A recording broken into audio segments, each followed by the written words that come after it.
मित्रहो, मोदी आणि शहा यांच्या भाजपला मुंबई का हवी आहे? मुंबई हे व्यापारी शहर आहे. मुंबई ही देशाची आर्थिक राजधानी आहे. इतकंच त्याचं कारण नाहीये. त्याचं कारण हे आहे की येणाऱ्या 5 वर्षामध्ये मुंबईमध्ये लाखो कोटी रुपयांची कामं ही येऊ घातलेली आहेत किंवा ती मार्गस्थ होणार आहेत. मग अशा वेळेला राज्य सरकार, केंद्र सरकार आणि मुंबई महानगरपालिका ही आपल्याकडेच असली पाहिजे हे समजण्या इतकं किंवा हे उरी बाळगण्या इतकं भाजप व्यावसायिकच आहे, भाजप व्यापारीच आहे. त्यामुळे त्यांनी हे समजणं काही गैर आहे असं म्हणण्याचं कारण नाहीये. आणि त्यामुळेच पंतप्रधान नरेंद्र मोदी आणि केंद्रीय गृहमंत्री अमित शहा यांच्यासाठी मुंबईमध्ये कोणाचं नाणं खणखणीत आहे याकडे दिल्लीचं लक्ष लागलेलं आहे आणि उभ्या महाराष्ट्राचं लक्ष लागलेलं आहे. ज्या ठाकरे ब्रँडची चर्चा होते तो ठाकरे ब्रँड महत्वाचा की आपल्या दाढीवर हात फिरवत नगरपंचायत असू दे, नगर परिषद असू दे, लोकसभा विधानसभेमध्ये दणदणीत स्ट्राईक रेट देणारा एकनाथ शिंदे उपयोगाचा याच्याकडे दिल्लीचं लक्ष लागलेलं आहे. मुंबईमध्ये आता सध्या या ठाकरे ब्रँड विरुद्ध एकनाथ शिंदे यांचा असलेला मुकाबला जो जिंकणार त्याच्याकडेच दिल्ली गांभीर्यानं बघणार इतकं स्पष्ट झालेलं आहे. काय आहे या ठाकरे ब्रँडला आव्हान देणाऱ्या एकनाथ शिंदे यांच्या या सगळ्या निवडणुकीचा एकूणच लेखाजोखा आणि ठाकरे ब्रँड कुठे कुठे आपल्या अस्तित्वाची लढाई लढतोय आणि शिंदे कुठे कुठे त्यांना डॅमेज करायला नेमकं काय गणित मांडतायत मी आपल्याला संक्षिप्त स्वरूपात सांगणार आहे. नमस्कार मित्रो, मी राजेश कोचरेकर आणि आपण पाहताय आपलं आवडतं न्यूज पोर्टल टाइम महाराष्ट्र. मित्रहो, मुंबईमध्ये उद्धव बाळासाहेब ठाकरे यांची शिवसेना आणि एकनाथ शिंदे यांच्या नेतृत्वाखालील धनुष्यबाण घेतलेली शिवसेना यांचा मुकाबला हा 69 जागांवर होतो आहे. आणि राज ठाकरे यांच्या नेतृत्वाखाली असलेली मनसे आणि एकनाथ शिंदे यांच्या हाती असलेलं धनुष्यबाण आणि त्यांची शिवसेना ही 18 जागांवर निवडणूक लढत आहे. म्हणजे जर आपण पाहिलं तर 87 जागांवर शिंदेंचा मुकाबला हा ठाकरे ब्रँडशी होणार आहे. जर आपण पाहिलं तर या 227 जागांच्या मुंबई महानगरपालिकेमध्ये जर आपण बहुमताचा विचार केला तर बहुमतासाठी एक साधारण 115 जागा जिंकणं हे गरजेचं आहे. आणि मग या 115 जागांचा ज्यावेळेला आपण विचार करतो त्यापैकीच्या 115 जागा जिंकताना हा जो आकडा आहे की जो जिंकून येण्याचा आकडा हा खूपच महत्त्वाचा असणार आहे. आणि त्यामुळे या ठिकाणी ठाकरे ब्रँड विरुद्ध एकनाथ शिंदे यांच्यातली लढाई जो जिंकेल त्याच्याबरोबर भविष्यामध्ये गांभीर्यानं चर्चा करण्याचं काम हे दिल्लीतलं मोदी सरकार करेल असे स्पष्ट संकेत आपल्याला या एकूणच लढाईतून दिसत आहेत. आता जर आपण पाहिलं तर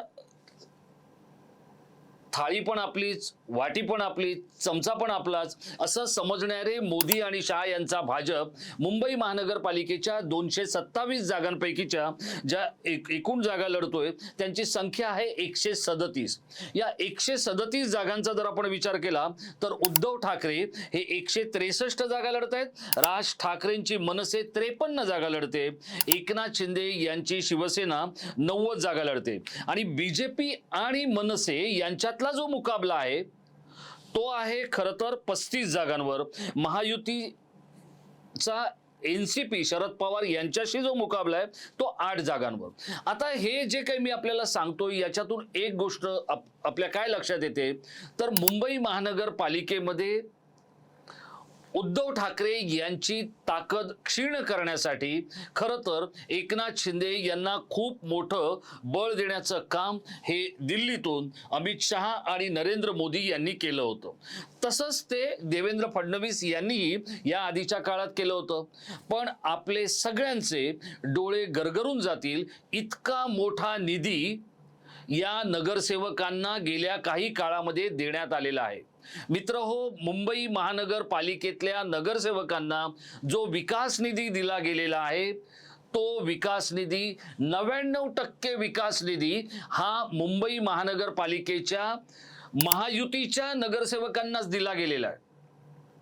आणि म्हणजे जर आपण पाहिलं तर या संपूर्ण जेवढे काही आमदार आहेत त्यांचा जर आपण विचार केला तर ज्यांच्याकडे खूप मोठ्या प्रमाणामध्ये निधीची गरज आहे त्यांच्याकडे तर निधी गेला आहेच, पण जे विरोधी पक्ष जर आपण विचार केला तर विरोधी पक्षांना फक्त 1% निधी मिळालेला आहे. मुंबई महानगरपालिकेमध्ये सर्वाधिक निधी जर कोणाला मिळाला असेल तर विधान परिषदेतल्या प्रवीण दरेकर यांना सर्वाधिक निधी मिळालेला आहे. त्या खालोखाल अतुल भातखळकर जे विधानसभेत म्हणजे जनतेतून निवडून येतात त्यांना विधानसभेतला सर्वाधिक निधी मिळालेला आहे. हे मी आमदारांचं आपल्याला का सांगतोय तर एका आमदाराच्या अंतर्गत 6 ते 7 नगरसेवक येतात, काही ठिकाणी 7 येतात पण प्रामुख्याने 6 नगरसेवक येतात.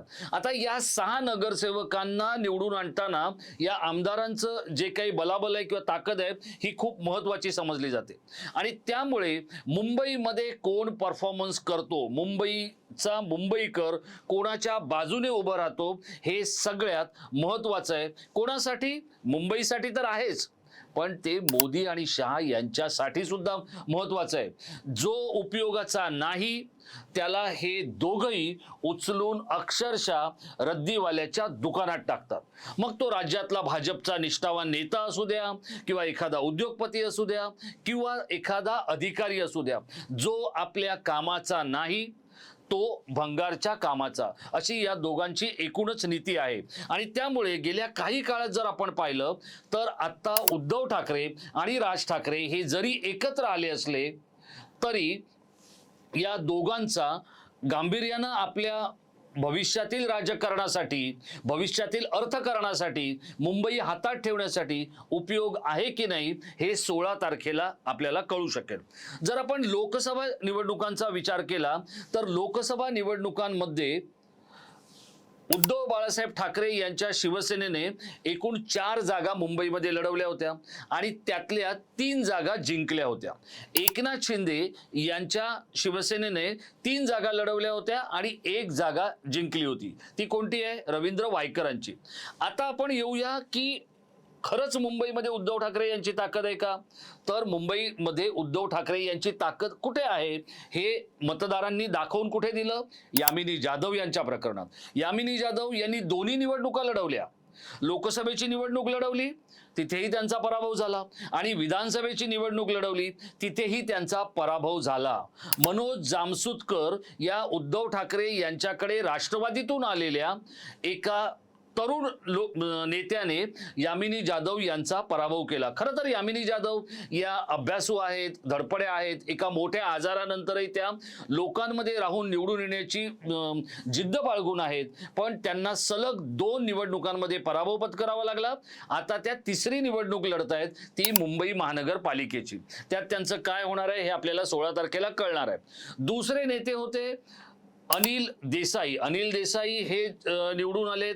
ते निवडून येताना अत्यंत प्रतिकूल परिस्थिती होती. अनिल देसाई निवडून येणार नाहीत. राहुल शेवाळे यांच्यासारखा तरुण, अभ्यासू आणि अनुभवी असा नेता की ज्याने मुंबई महानगरपालिकेमध्ये विक्रमी स्टँडिंग कमिटीचा कार्यभार आपल्याकडे सांभाळला होता, पण काहीसे हवेत असलेले किंवा काहीसे अति आत्मविश्वासामध्ये असलेले राहुल शेवाळे हे अत्यंत चमत्कारिकरित्या अनिल देसाई यांच्या समोर पराभूत झाले.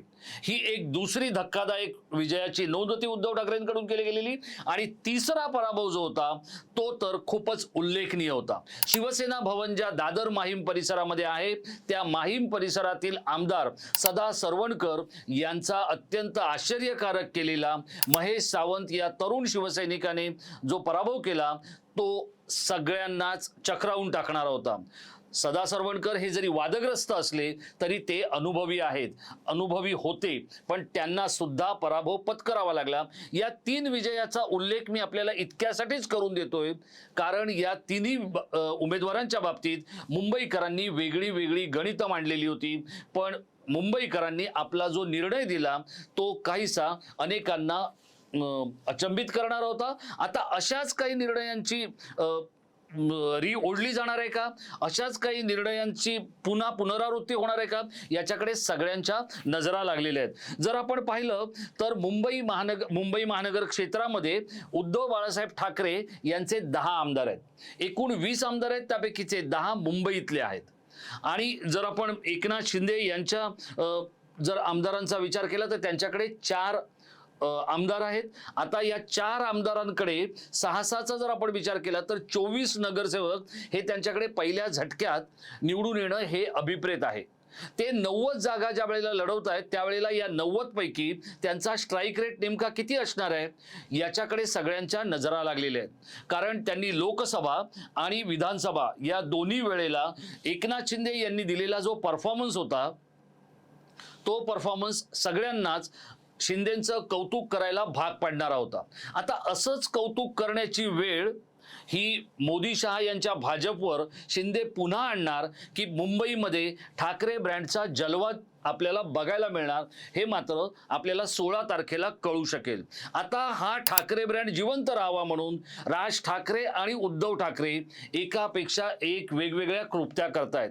20 वर्षानंतर राज ठाकरे शिवसेना भवनमध्ये पोहोचले तर राज ठाकरे यांनी आपल्या सगळ्याच गोष्टी शिवसेना भवनमध्ये नेऊन ठेवलेल्या आहेत. मग ते नगरसेवकांना मार्गदर्शन असू दे किंवा आदित्य ठाकरे यांच्याबरोबर केलेलं प्रेझेंटेशन असू दे. याच्यावरचा आपला पुढचा व्हिडिओ लवकरच येणार आहे, तो व्हिडिओ चुकवू नका. पण आता जो व्हिडिओ आपण केलेला आहे तो तुम्ही जर संपूर्ण पाहिला असेल आणि तुम्हाला हे मत माझं जर पटत असेल तर तुम्हाला नेमकं काय वाटतंय, मुंबईमध्ये उद्धव ठाकरे आणि राज ठाकरे यांचा ठाकरे ब्रँड चालणार की अमित शहा यांचा लाडका असलेल्या एकनाथ शिंदे यांच्या शिवसेनेचा जलवा बघायला मिळणार? आपण या व्हिडिओच्या खाली असलेल्या इनबॉक्समध्ये आपलं मत जरूर लिहून कळवा. आपण कळवलेल्या मतांवर मी पुढचा व्हिडिओ घेऊन येणार आहे. मित्रहो, आपल्याला काही आपल्या समोर दिसणाऱ्या महत्त्वाच्या विषयांवर रोखठोक, निष्पक्ष आणि बिनधास्त विवेचन ऐकायचं असेल तर आपण टाइम महाराष्ट्राला सबस्क्राईब करा. आपण केला असाल तर आपले आभार. आपण जर केला नसाल तर जरूर करा आणि आपल्या प्रियजनांना सुद्धा सांगा. आपली निराशा होणार नाही इतकंच सांगतो आणि इथेच थांबतो. धन्यवाद.